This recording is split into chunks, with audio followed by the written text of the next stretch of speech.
You know that feeling when you're supposed to be excited about plans, but all you feel is tired?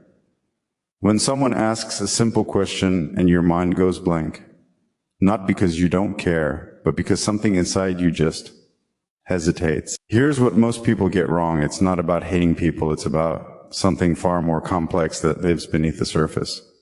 The weight of reading every room, some minds work differently. While most people walk into a room and see faces, certain individuals see everything else. The micro-expression that flashed across someone's face, the shift in vocal tone mid-sentence, the tension hiding behind a polite smile. Their brain processes social environments like a supercomputer analyzing data streams. And here's the thing nobody talks about, that processing power comes at a cost.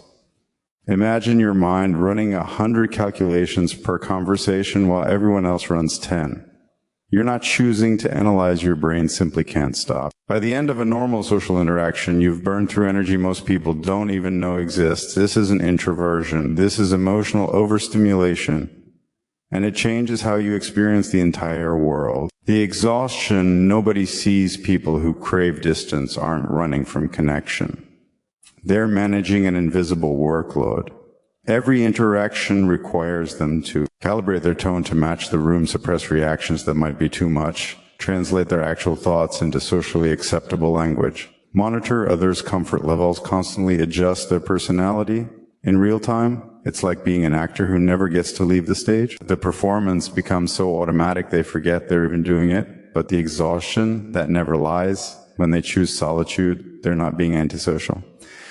They're finally letting their shoulders drop after holding them tense all day. The safety of distance, here's a truth that cuts deep. Some people learned early that closeness comes with conditions. Maybe they shared something honest and watched it get used against them later. Maybe their enthusiasm got mocked, so they learned to dim their light. Maybe they trusted someone who rewarded that trust with betrayal, not dramatic, just small enough to leave a scar nobody else could see. These experiences create a protective instinct, not a wall built from anger, but a boundary built from wisdom. They're not pushing people away, they're being selective about who gets access to the parts of them that have been hurt before. And that selectivity, it's not coldness. It's self-preservation with a PhD in pattern recognition. What they actually want, here's the paradox that breaks hearts. People who avoid connection often crave it more intensely than anyone else.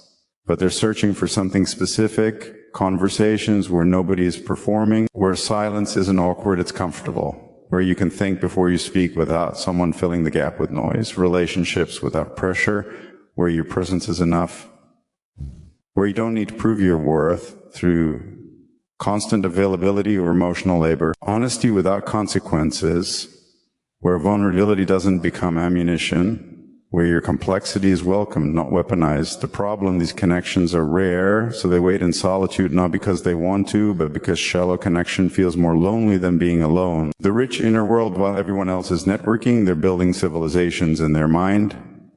Their thoughts have texture and depth most people never access.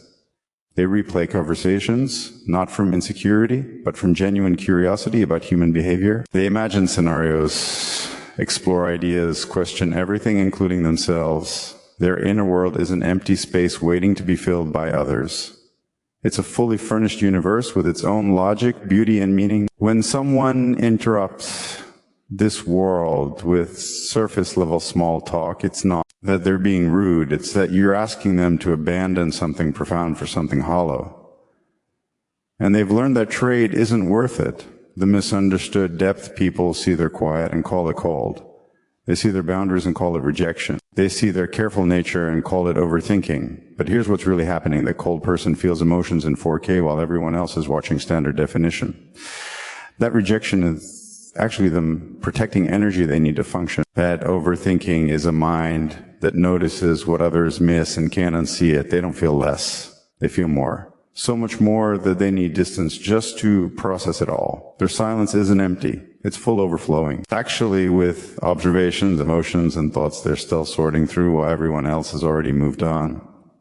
The hope they carry beneath every protective layer lives an unspoken wish. Maybe someone will understand that I'm not broken, just built differently. Maybe someone will see that my distance is temporary, not permanent. Maybe someone will prove that connection doesn't always drain, sometimes it restores. They're not waiting for someone to fix them. They're waiting for someone who doesn't need them fixed, someone who sees their need for space and doesn't take it personally. Someone who understands that their slow trust isn't a red flag, it's a green light. Approach carefully.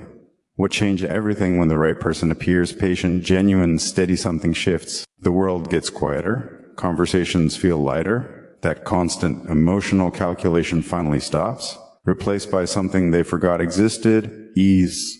They start laughing without editing the sound, sharing thoughts without rehearsing them first, being present without counting the minutes until they can leave.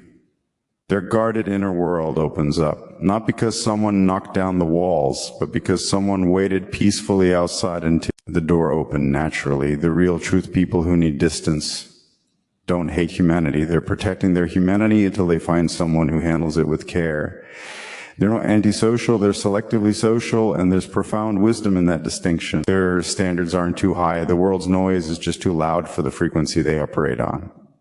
And maybe, just maybe, if we understood this, fewer sensitive souls would feel broken for needing what they need. They'd be recognized as what they truly are, deeply perceptive people navigating a world that moves too fast, speaks too loud, and demands too much from those who already give everything just by showing up. They don't need to change. The world needs to make more space for how they exist.